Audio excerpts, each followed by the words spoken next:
নমস্কার বন্ধুরা, চলে এসেছি গৃহপ্রবেশের নতুন একটি আপডেটস নিয়ে। আজকের গল্পের শুরুতেই আপনারা দেখতে পাবেন শুভ আদ্রিতের রুমে যখন আসে তখন মোহনা আদ্রিতকে বারবার মেসেজ করেই যাচ্ছিল। আর এদিকে শুভ ভাবেছে এত করে বললাম অফিস থেকে যেন কোনো মেসেজ বা ফোন না করে, তারপরও করে যাচ্ছে, এটা তো একটা হেস্তনেস্ত করতেই হবে। তখন শুভ যখন ফোনটা নিয়ে নেয় তখন আদ্রিত শুভকে বলে যে এটা কি করছো, তুমি কি আমাকে জেল বন্দি করে রেখেছো? নিজেকেই বা কি ভাবছো? আমার এইটুকু একটা অসুখ হয়েছে বলে তুমি এরকমটা করবে?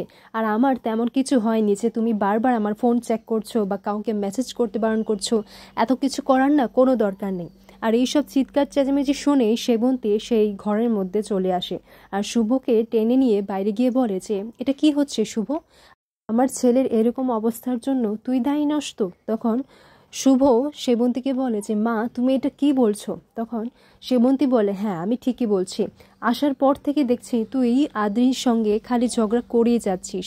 আচ্ছা, ওকে তো একটু রেস্ট দিবি, আর ওকে তো স্ট্রেস নিতে বারণ করেছে, তারপরও তুই ওর সাথে ঝগড়া করছিস। তখন শুভ বলে মা, আমি তো কিছু করিনি, ওই তো শুরু করেছে। তখন সেবন্তী বলে বাস, আমি আর কিচ্ছু শুনতে চাই না। এদিকে ডোনার মনে মনে খুব আনন্দ হয়, বলে যে আহারে, শুভদের এরকম অবস্থা।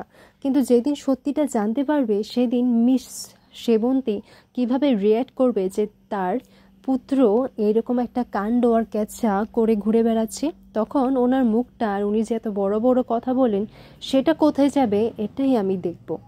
এরপরেও দেখা যায় যে শুভ পরের দিন সকালে দেখতে পাই আদিকে ব্রেকফাস্ট দিচ্ছে, আর সবাই ব্রেকফাস্টের টেবিলে সবাই আদির গুণগান গাইছে। মানে ঋদ্ধি, তারপর স্বামীত, তারা আদিকে শুরু থেকে আইডিয়াল মনে করে। আর এই কথাগুলো শুনেই আদির ভীষণ রাগ হয়, বলে যে আমি কিন্তু পারফেক্ট নই, আর তোরা তখন থেকে কি বলে যাচ্ছিস যে আমি পারফেক্ট? আর আমিও তো রক্তে মাংসে গড়া, আমারও ভুল হতে পারে।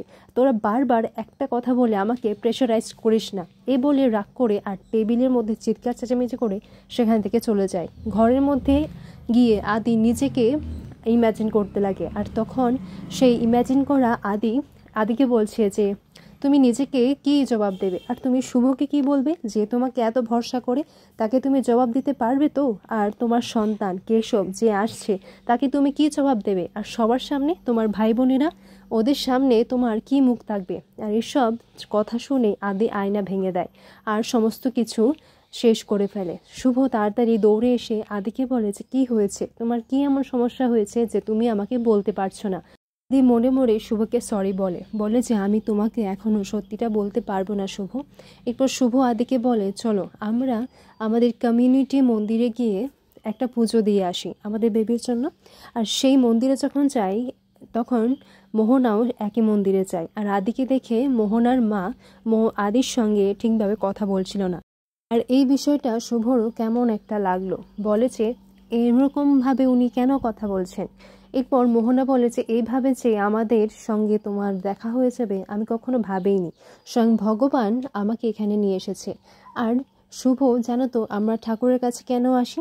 কেউ আসে নিজের বেবির জন্য মঙ্গল কামনা চাইতে, আর কেউ আসে যার সব কিছু হারিয়ে গেছে, একাকিত্বের জন্য ঠাকুরের সহায় হয়। ও মনে মনে বলে এই কথাগুলো তুমি আমাকেই বলছো, কিন্তু আমি কি করব বলো, আমার কাছে তো কোনো রাস্তাই নেই। এরপর মোহনা শুভকে কিছু বলতে চায়, আর আদি তখনই ভয় পেয়ে যায়। এরপর মোহনা শুভকে সত্যিটা বলে দেয় তার পেটে ছুঁয়ে। আর তখন মোহনা শুভকে বলে যে আমি এতদিন এই কথাটাই তোমাকে বলতে চাইছিলাম।